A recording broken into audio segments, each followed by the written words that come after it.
El libro más vendido de la historia. Estamos con nuestra serie Color Esperanza. Saber que se puede, querer que se pueda. De nosotros depende que se pueda, en la medida en que ponemos en práctica lo que estamos aprendiendo. La primera semana el pastor Omar Pinto nos habló de una familia de esperanza y hablaba del ejemplo de Noé y su familia.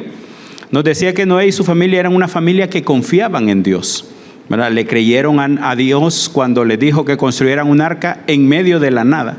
Les dijo que iba a llover hasta que se iba a inundar el mundo. Nunca había llovido, ni sabía Noé a lo que se refería a Dios cuando le dijo que iba a llover, porque nunca había llovido. Pero aún así le creyó y obedeció. Noé y su familia también eran una familia agradecida con Dios. Cuando al fin del diluvio y el arca se detuvo y salieron del arca, construyó un altar para ofrecer sacrificios a Dios en agradecimiento porque los había salvado, a él y a su familia. Y antes de entrar al arca, la Biblia describe a Noé y a su familia como una familia que tenían un buen testimonio. Los vecinos de Noé tenían un buen concepto de ellos, y eso es lo que debemos de buscar cada uno de nosotros. Luego el pastor Gustavo Cepeda nos hablaba de un ciudadano de esperanza. Introdujo un concepto que todavía me tiene luchando, ¿verdad? El usar el ojalá. ¿Verdad? Él decía que era una palabra árabe, que deberíamos de decir Dios quiera, si Dios quiere, ¿verdad? Y no usar el ojalá. Pero es algo que lo tenemos bien arraigado en nuestras costumbres. Yo creo que todos usamos el ojalá para todo, ¿verdad? Todavía esa semana estaba hablando con un hermano que tenía el bebé enfermo y le digo, ojalá que siga bien tu bebé. No, ojalá ya no, me dice. Dios quiere, y yo, es cierto, tenés razón. Nos cuesta dejar de hacerlo, pero hay que intentarlo, hay que buscar usar la palabra Dios, ¿verdad? Y referirnos a Dios con su nombre. Hablaba de que la esperanza solo la encontramos en Dios. Solo en Dios podemos encontrar esperanza. Y cuando nos desanimamos, lo que quiere decir es que no estamos teniendo esperanza. Es lo opuesto de la esperanza. Cuando estamos desanimados es porque probablemente no estamos creyéndole a Dios.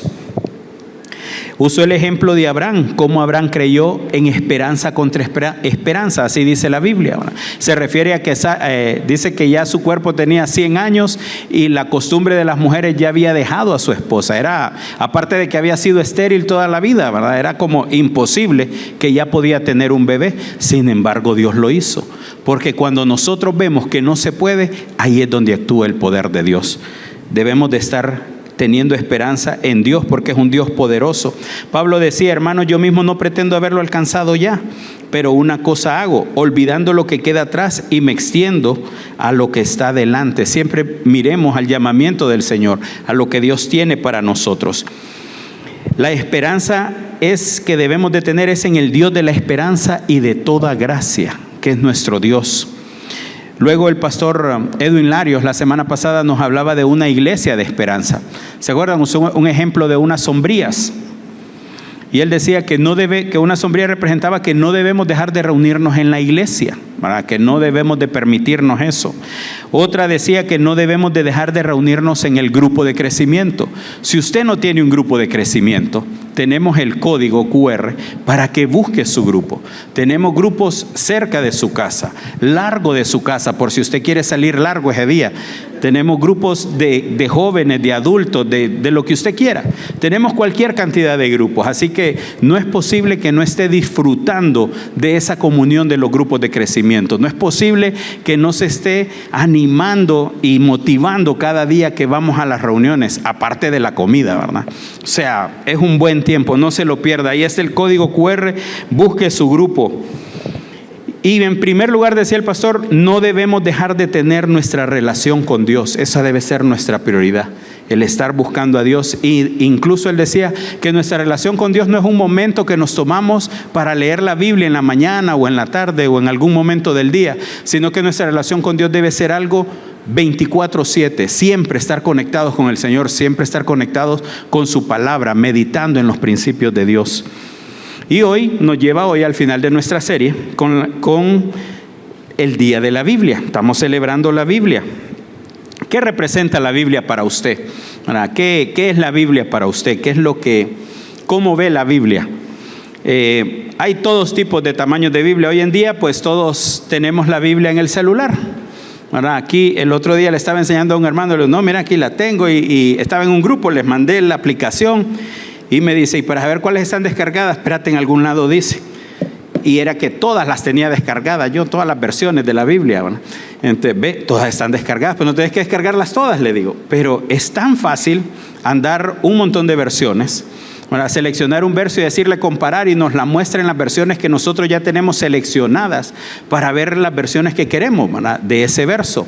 Hay tanta facilidad, pero el punto no es tener la Biblia en el celular, el punto es usar la Biblia. Antes de que existiera el celular, existía esto. Cuando yo iba a la iglesia, lo que andábamos en la bolsa era uno de estos. Era lo que andábamos para dar el evangelio. Había un hermano aquí entre nosotros que tenía marcado su Nuevo Testamento con unas cositas donde estaban los versos del evangelio. Ve qué pinta cómo lo anda este chavo, decía. Y me fui a hacer lo mismo, ¿verdad? Tenía marcado aquí porque era más fácil. Lo que pasa es que hoy en día, por lo menos a mí me pasa, no sé si a ustedes le pasa, cuando uno quiere leer la Biblia en este Nuevo Testamento, ¿verdad?, a veces me encuentro y no funciona. Entonces se vuelve un poco complicado, ¿verdad?, hacer eso.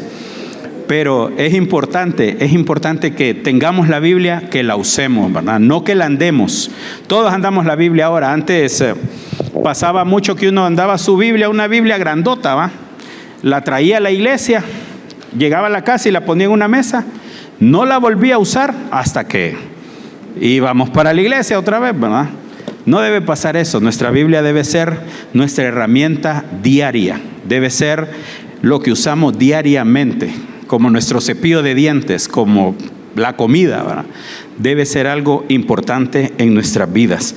Como vimos el video que estaba ahí vamos a encontrar la solución a nuestros problemas, la respuesta a nuestras preguntas. Cuando tenemos que tomar una decisión y no sabemos qué decidir, en la Biblia vamos a encontrar respuestas.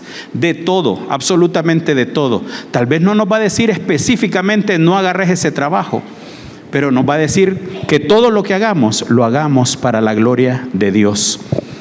Entonces nosotros vamos a ver si ese trabajo nos ayuda para la gloria de Dios o no. Si quiero casarme, si me voy a casar para la gloria de Dios o no. Entonces la Biblia tiene las respuestas para todo lo que nosotros ocupamos. Hay un verso en Santiago 1:19, dice: por esto, mis amados hermanos, todo hombre sea pronto para oír y tardo para hablar. Muchas veces nos gusta hablar y hablar y hablar y no dejamos hablar a Dios. Llegamos y no es mi devocional y solo hablamos y nunca escuchamos a Dios. Debemos de aprender a escuchar a Dios. Si ustedes se fijan, ahí dice que debemos de ser prontos para oír y tardos para hablar. Aprendamos a escuchar a Dios. Tomémonos el tiempo de leer la palabra, no solo de llegar y derramar nuestros corazones delante de Él, lo cual es muy bueno hacer, pero también recordemos que debemos de escucharlo hablar. Tenemos un dibujito ahí que me pareció interesante, un poco cómico. Odio está restringido por esta cerca, los mandamientos de Dios. Espera, le dice, no es una cerca, es un barandal de protección. Esos son los principios de Dios. Dios no nos está guardando nuestra libertad. He escuchado gente que dice, Dios nos da el deseo y de ahí nos dice que no lo usemos. Dios no nos está coartando la libertad. Dios está cuidándonos, porque lo que quiere es que nos vaya bien. Dice la Biblia que Jesús vino para que tuviéramos vida y vida en abundancia. No solo era la vida eterna, quería que nuestra vida aquí en la tierra fuera maravillosa, que la disfrutáramos, que tuviéramos una buena vida, que nos gustara nuestra vida. Pero para eso nos pone barandales de protección, como cuando tenemos un bebé y le ponemos un barandal en las gradas para que no se caiga. Lo mismo hace el Señor, porque nos ama, nos cuida. No es que nos está restringiendo, sino el deseo de Dios es que nos vaya bien a nosotros. La Biblia debe ser la fuente de nuestra sabiduría, una sabiduría divina que viene de Dios, no terrenal ni de otra índole. No debemos de estar buscando lo que dicen los hombres ni cualquier otra cosa, ¿verdad? Santiago 3:13 dice: ¿quién es sabio y entendido entre vosotros? Muestre por la buena conducta sus obras en sabia mansedumbre. Pero si tenéis celos amargos y rivalidad en vuestro corazón, no os jactéis ni mintáis contra la verdad. No es esta la sabiduría que desciende de lo alto, sino que es terrenal, animal y diabólica. Pues donde hay celos y rivalidad, ahí hay perturbación y toda obra perversa. Pero la sabiduría que es de lo alto es primeramente pura, después pacífica, amable, benigna, llena de misericordia y de frutos y de buenos frutos, sin incertidumbre ni hipocresía. Esa es la sabiduría que debemos de buscar, la sabiduría que viene de Dios. Y esa sabiduría la vamos a encontrar en su palabra. No la vamos a encontrar en la televisión, no la vamos a encontrar en la radio, no la vamos a encontrar en ningún lugar viendo programas que nos gustan o llevándonos con personas que no conocen la palabra de Dios. La vamos a encontrar en su palabra solamente. Algo que deberíamos de preguntarnos nosotros cuando vamos a tomar una decisión: según lo que dice la Biblia, ¿qué es lo que yo debería de hacer? Esa debería de ser nuestra pregunta. Si yo voy a tomar una decisión, voy a comprar un carro, voy a comprar una casa, voy a comprar lo que sea, o voy a hacer algo, yo debería de preguntarme, ¿qué dice la Biblia acerca de esto? Antes de preguntarme qué piensa mi amigo, qué piensa mi amiga, qué van a decir, lo que sea, yo debería preguntarme, ¿qué dice la Biblia acerca de esto que voy a comprar, o de esto que voy a hacer, o de cómo me estoy comportando? ¿Qué dice la Biblia? No se trata solo de lo que sabemos, ni de lo que leemos, sino de lo que ponemos en práctica. ¿A qué me refiero con esto? Una vez cuando yo estaba recién llegado a la iglesia, a una iglesia aquí en la capital, vino alguien, no me acuerdo cómo se llama, vieran que me he estado quebrando la cabeza, pero ya la edad no me dejó. Vino alguien que decían que se sabía la Biblia toda, que uno llegaba y le decía tal verso, y él se lo recitaba el verso. No fui, no les puedo decir si es cierto, pero me acuerdo que hubo mucha bulla alrededor de eso. Pero no se trata de que me sepa la Biblia. No se trata de que yo diga, yo leo la Biblia 6 horas al día. Aquí nadie me gana. Nadie me gana, yo leo la Biblia 6 horas al día. Tampoco se trata de eso. Se trata de lo que ponemos en práctica. Eso es lo que va a hacer la diferencia. No importa si sé un montón de la Biblia o si sé un poquito. No importa si leí un montón hoy en la mañana o leí poquito. Lo que importa es que lo que aprendí lo ponga en práctica. Eso es lo que va a hacer la diferencia en nuestras vidas. Miremos qué dice Jesucristo. Este pasaje siempre me ha gustado.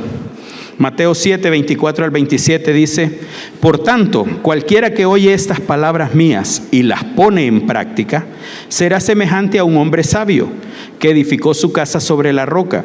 Y cayó la lluvia, vinieron los torrentes, soplaron los vientos y azotaron aquella casa, pero no se cayó, porque había sido fundada sobre la roca.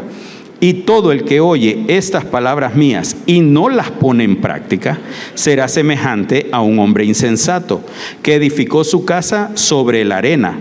Y cayó la lluvia, vinieron los torrentes, soplaron los vientos y azotaron aquella casa, y cayó, y grande fue su destrucción.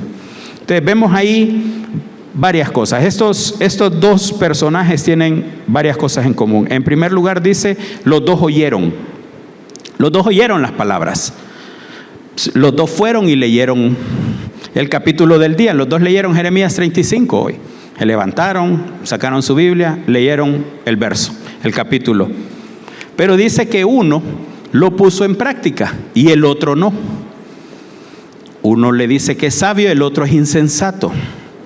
Muchas veces así somos nosotros, porque conocemos que lo que estamos haciendo está mal y aún así lo hacemos. Sabemos que tenemos que pedirle perdón a alguien y nos hacemos los locos. Sabemos que lo que vamos a hacer o la decisión que vamos a tomar no es la correcta, no es la que Dios quiere que tomemos. Sin embargo, la tomamos. No es eso lo que Dios quiere. Dios quiere que lo que nosotros aprendamos lo pongamos en práctica. Eso es lo que va a hacer la diferencia en nuestras vidas. Miremos aquí algunos elementos. Dice que el que construyó su casa, el que oyó las palabras y las puso en práctica, es sabio, y lo compara con el que construyó sobre la roca. Al que no las puso en práctica le dice insensato y lo compara con el que construyó sobre la arena. Cuando uno va a construir una casa, llega el ingeniero a ver el terreno, No saben si es duro o suave, medio se hacen una idea por los vecinos, por lo que sea. Pero cuando realmente se dan cuenta es cuando dicen, bueno, vamos a hacer los cimientos, y empiezan a cavar una zanja para hacer los cimientos. Entonces ya dice el albañil, no, dice, pura arena ahí, no hemos hallado firme. Y siguen escarbando hasta que hayan suelo firme para hacer el cimiento. ¿Qué implica eso? ¿Qué implica construir sobre la roca? Implica trabajo, implica un esfuerzo. Versus el otro, llega, no le interesa cómo está el terreno, ni escarba, encima de la tierra tira el cimiento y ahí construye su casa. Va a terminar más rápido su casa, le va a salir más barata su casa, pero cuando vengan las tormentas, ¿qué dice la palabra? Se le va a caer la casa y va a ser grande la ruina. En nuestra vida, traigámoslo eso a nuestra vida. Muchas veces tomamos decisiones que son las más fáciles. Tomo esta decisión y facilito todo. Nos tomamos un atajo, pero ¿qué pasa? En el futuro vamos a tener un problema porque no era la decisión correcta. Muchas veces tomar una decisión correcta va a implicar algo de dolor, algo de esfuerzo, algo de trabajo que no nos va a dejar disfrutar inmediatamente, pero a la larga nos va a ir mejor. Eso es lo que Dios quiere, que vivamos nuestra vida haciendo las cosas bien, no las cosas fáciles. No que nos dejemos ir por lo que es más fácil, no hay otra palabra, ¿verdad? Lo que me sale mejor, lo que es más cómodo para mí, eso no es lo que quiere Dios. Quiere que haga lo que es correcto, aunque me implique algo de dolor al principio, pero eso va a generar un beneficio mayor. ¿Qué es la roca? ¿Qué representa la roca ahí? La roca representa a Jesús, su palabra, representa la sabiduría de Dios, porque estamos fundamentados sobre Él. Daniel 11:32, el pastor Gustavo Cepeda compartió este verso el día que habló él. Dice, el pueblo que conoce a su Dios se esforzará y actuará. Hemos estado leyendo el libro de Jeremías y hay versos que a uno se le quedan, ¿verdad? Frases que uno dice, wow, como por ejemplo, yo sé los pensamientos que tengo acerca de vosotros, pensamientos de paz y de bien, no de mal. Con amor eterno los he amado. Los voy a curar y les voy a vendar las heridas. Ese es el Dios que tenemos, que nos ama, que quiere nuestro bien, que quiere cuidarnos y que quiere que nos vaya bien. Entonces, cuando Dios dice algo, que yo haga algo, ¿por qué dudo? No es para mi mal que Dios lo dice, es porque quiere que me vaya bien. Pero muchas veces dudamos y preferimos hacer lo que nos gusta en lugar de hacer lo que debemos hacer. Debemos de poner en práctica lo que Dios nos dice, es para nuestro bien. Con amor eterno nos ha amado. Envió a su Hijo, a su único Hijo, a morir en una cruz para pagar todas las maldades que yo hago en esta tierra, desde que nazco hasta que muero. Si yo creo que Jesucristo en esa cruz pagó todos mis pecados, yo tengo vida eterna. Desde ese momento el Espíritu Santo de Dios viene a morar en mí.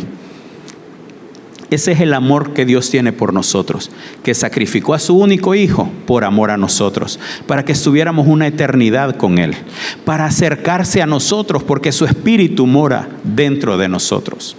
Es un Dios cercano. ¿Qué significa la arena? La arena significa la insensatez, el hacer las cosas fácil, el hacer las cosas rápido, por salir del paso.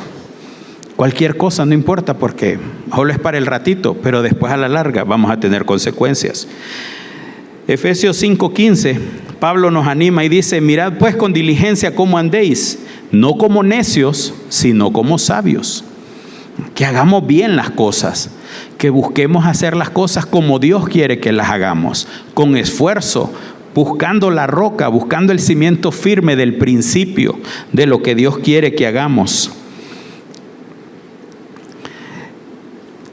El vivir en la sabiduría de Dios, el buscar esa sabiduría de Dios, lo que implica es ver las cosas desde la perspectiva de Dios, ver las cosas como Dios las mira y en base a eso decidir por la verdad bíblica, no por lo que alguien más me dice, sino por lo que la Biblia dice. Miro las cosas como Dios las está viendo y tomo las decisiones en base a lo que Dios me dice que haga. Eso es lo que debemos de buscar, esa sabiduría. Entonces, ¿cómo vamos a adquirir esa sabiduría de Dios? ¿Cómo vamos a poder tener esa perspectiva de Dios de las cosas para que podamos tomar las decisiones en base a los principios bíblicos. En primer lugar, buscándola en su palabra, buscando la sabiduría de Dios por medio de su palabra, la Biblia. Salmo 19, 7 al 11 dice: la ley del Señor es perfecta, reanima el alma. El testimonio del Señor es firme, da sabiduría al ingenuo. Los preceptos del Señor son rectos, alegran el corazón. El mandamiento del Señor es puro, da luz a los ojos. El temor del Señor es bueno, permanece para siempre. Los decretos del Señor son verdaderos y todos ellos justos. Son más deseables que el oro refinado y más dulces que la miel que destila del panal. Con ellos, Señor, amonestas a tu siervo y recompensa grandemente a quien los cumple. A mí siempre me ha gustado ese Salmo 19. Tiene mucho parecido con el Salmo 119. El Salmo 119, todo el Salmo habla de la palabra de Dios, pero aquí en el Salmo 19 se toma el tiempo y está hablando de la palabra de Dios. Y nos dice que el desear la palabra de Dios, dice que es más deseable que el oro refinado. No le pongan oro, es más deseable que cosas de valor. La palabra de Dios tiene más valor que cualquier otra cosa. ¿Por qué? Porque va a influenciar mi vida. Dice que es más dulce que la miel del panal. Dice que con ellas el Señor amonesta a su siervo y recompensa grandemente a quien los cumple. Dios nos recompensa cuando le obedecemos. El capítulo de hoy de Jeremías habla de una familia que obedecen a su padre. Estuve tratando de encontrar cuántas generaciones habían desde que el papá dio ese mandamiento a ellos hasta este momento en la historia. No lo pude encontrar con exactitud, pero son al menos 4 a 5 generaciones, creo que más. Pero imagínense eso, y les pregunta Jeremías: ¿y por qué no quieren? Porque mi papá dijo que no lo hiciéramos. Wow, va. Y dice Dios: ¿cómo es que estos, un hombre les da una orden y le obedecen? Y yo a ustedes les digo y les digo y les digo y no obedecen. ¿Qué pasa ahí? Y así somos. Nos cuesta entender, nos cuesta obedecerle al Señor, ¿verdad?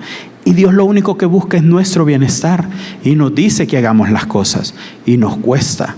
Miren, yo digo, en el grupo les digo constantemente que cuando yo peco no es porque no sé que está malo. Cuando yo peco, yo sé que está malo y aún así lo hago. No sé ustedes si han estado en esa posición. ¿Lo hago o no lo hago? No pasa nada. Ya lo he hecho y no pasa nada. Y lo hacemos. Pero no debemos de hacerlo. Debemos de tomar la decisión correcta. Pero no es que no sabemos, es que decidimos no obedecer. Muchas veces pecamos porque vamos en la calle y ¡saje! Nos metió alguien y pensamos lo que no debimos o dijimos lo que no debimos, ¿verdad? Un pecado, un exabrupto.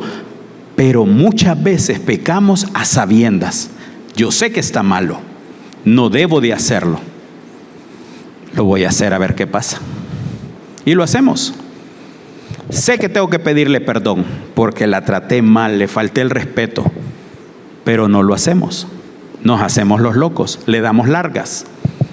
No queremos arreglar las cosas, nos cuesta. Porque no queremos obedecer el principio, no queremos obedecer lo que Dios dice, no queremos exponernos. Es que si le pido perdón, después me va a tomar la medida o voy a perder o lo que sea, porque a veces es de orgullo, ¿va? Entonces creemos que perdemos algo, entonces no queremos tomar la decisión correcta, pero debemos de obedecer a Dios. Dice Dios que cuando nosotros obedecemos, Él nos recompensa grandemente, nos va bien. Imagínense, recogemos el fruto de la obediencia, las consecuencias de la obediencia, que nos va bien porque tomamos las decisiones correctas. Y encima de eso Dios nos va a recompensar, nos va a ir bien, nos va a ir doblemente bien. Debemos de buscar a Dios en su palabra y obedecerla. No es que obedezcamos la palabra a veces, es que la obedezcamos constantemente. Eso es lo que cuenta. No es cuando obedecemos a veces, sino cuando la obedecemos constantemente. Imagínense que ustedes digan: voy a ir al gimnasio, y se matriculan en el gimnasio. Voy a ir a porque este está cerquita de mi trabajo. ¿Les ha pasado? ¿Han estado en esa situación? Este está cerquita de mi trabajo, entonces es fácil ir. y se matriculan en el gimnasio y van el primer día, 6 horas en el gimnasio, no los pueden sacar de ahí, no sueltan la máquina, ¿va? Ahí están en el gimnasio, pero no volvieron todo el mes. ¿Ustedes creen que esas 6 horas van a hacer la diferencia? No va a pasar nada. Bueno, sí, al día siguiente no van a poder caminar, pero más de eso no va a pasar nada, porque no es lo que hacemos a veces lo que va a dar un fruto, es lo que hacemos constantemente. Debemos de ser constantes en obedecer a Dios diariamente. Cada día nosotros nos tomamos un tiempo para leer su palabra, aprendemos algo, lo ponemos en práctica. Otra cosa que hacemos para adquirir la sabiduría de Dios es meditar en la palabra de Dios. Jeremías 23, 18 y 22 dice: porque ¿quién estuvo en el secreto de Jehová y vio y oyó su palabra? ¿Quién estuvo atento a su palabra y la oyó? Pero si ellos hubieran estado en mi secreto, habrían hecho oír mis palabras a mi pueblo y habrían hecho volver de su mal camino y de la maldad de sus obras. ¿Cuál es el secreto de Jehová? El secreto de Jehová es cuando nos apartamos con nuestra palabra a escucharlo a Él hablar. Ese es el secreto. Ahí es donde estamos en secreto nosotros con Dios, disfrutando de su palabra. Ahí es donde Dios nos va a hablar y nos va a decir lo que nosotros necesitamos, lo que ocupamos oír ese día, lo que necesitamos aprender a cada uno de nosotros individualmente. Pónganle, aquí vemos 300 personas. Todos leímos Jeremías hoy, espero yo. Todos leímos el capítulo de Jeremías hoy. Y estoy seguro que si les preguntara, cada uno de nosotros aprendió algo diferente del capítulo. Porque Dios nos habla individualmente a cada uno de nosotros. Nos habla de acuerdo a lo que necesitamos. En el mismo verso. Miren, uno en los grupos aprende increíble, uno va y uno dice, ve el mismo verso que yo leí. Y otra perspectiva completamente diferente que uno no ha visto. Porque Dios nos habla individualmente a cada uno de nosotros, de acuerdo a nuestra necesidad. Necesitamos estar en el secreto del Señor. Ahí es donde Dios nos va a edificar, ahí donde Dios va a mostrarnos lo que Él quiere con cada uno de nosotros. Hay un maratonista keniano, Eliud Kipchoge, tiene el récord de maratón. En la primera reunión dije que estaba muerto, pero no, está vivito y coleando. Me equivoqué de Kipchoge, pero bueno, está vivo. Él tiene un pensamiento, él no es cristiano, pero tiene un pensamiento que me llamó mucho la atención. Dice, si no somos disciplinados, no somos libres. Somos esclavos de nuestro estado de ánimo, de nuestros deseos. Solo la disciplina nos puede hacer constantes y libres. Me llamó mucho la atención, dice, somos esclavos de nuestros deseos. No sé si ustedes han estado en esta posición. Llega el viernes, estoy cansado, ha sido una semana terrible. Problemas, estoy agotado. Si voy al grupo a dormir, ¿me voy a ir? No voy a ir. Eso es ser esclavo de nuestro estado de ánimo, porque no siento ganas de ir. No tengo ganas, me siento cansado, entonces reacciono y obedezco a mi estado de ánimo. A eso se refiere ese pensamiento. No somos disciplinados, no debemos de obedecer a nuestro estado de ánimo. O no quiero ir a la iglesia porque estoy cansado, o porque no tengo ganas, o porque me duele la cabeza. Por cualquier circunstancia, entonces obedecemos a nuestro estado de ánimo. Nos volvemos esclavos de nuestro estado de ánimo. Pero Dios no quiere eso. Dios no quiere eso. Ahora les voy a poner otra circunstancia. Se levantan el viernes cansados, igual, molidos. Qué semana más difícil. Y llaman a su jefe. Jefe, hoy no voy a ir a trabajar, estoy cansado. Hacen eso. No, ¿verdad? Hay una abogada en mi grupo que dice que reaccionamos así porque cuando es con los hombres tenemos una reacción inmediata, alguien nos llama la atención, pero Dios no. Entonces Dios aguanta, entonces por eso reaccionamos así. Y tiene mucha lógica esa de ella. Dios es un Dios misericordioso, un Dios lleno de gracia y ahí nos lleva. Pero deberíamos de no obedecer a nuestro estado de ánimo. Deberíamos de hacer las cosas porque sabemos que es lo mejor. Muchas veces me he encontrado en esa circunstancia y lo que hago es, Señor, no tengo ganas. Cambia mi actitud.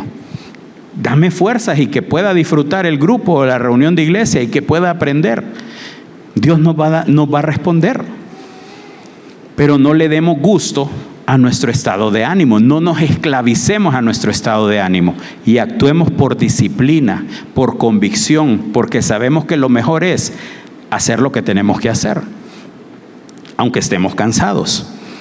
Otra cosa que podemos hacer es orar para que Dios nos dé la sabiduría. Santiago 1:5 dice: y si alguno de vosotros tiene falta de sabiduría, pídala a Dios, el cual da a todos abundantemente y sin reproche, y le será dada.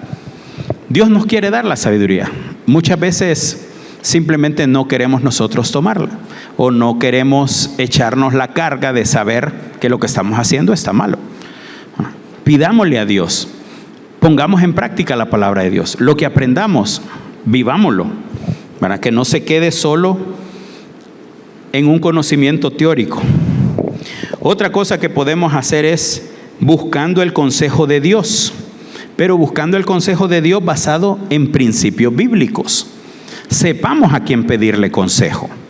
Cada uno de nosotros debería de tener un grupo de personas ya identificadas con quien nosotros podemos hablar, abrir nuestra vida y contarle las cosas que nos están pasando con confianza para escuchar lo que tienen que decirnos, porque sabemos que son personas que van a hablar en base a los principios bíblicos y no en base a lo que ellos piensan. Deberíamos de tener eso. ¿A quién le vamos a pedir consejo?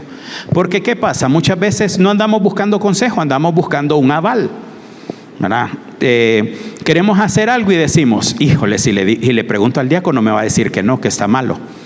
Si le pregunto a aquel otro, tal vez me dice que no, mejor no. Pero si le pregunto a fulano, de seguro me dice que sí, porque él hizo lo mismo.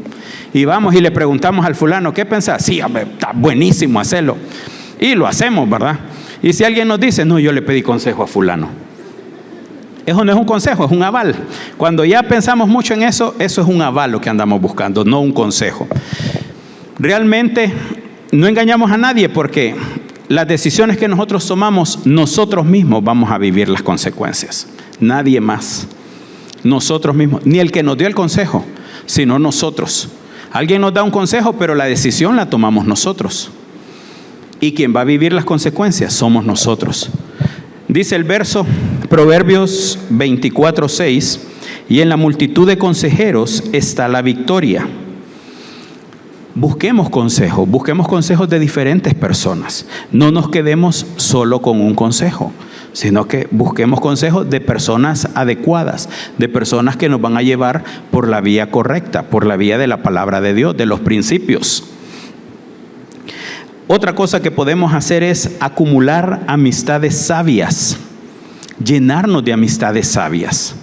Tenemos que tener cuidado con quién nos llevamos. Miren lo que dice Proverbios 13:20. El que anda con sabios, sabio será, mas el que se junta con necios será quebrantado. Entonces, ¿quiénes son nuestros amigos? ¿Con quién nos estamos llevando?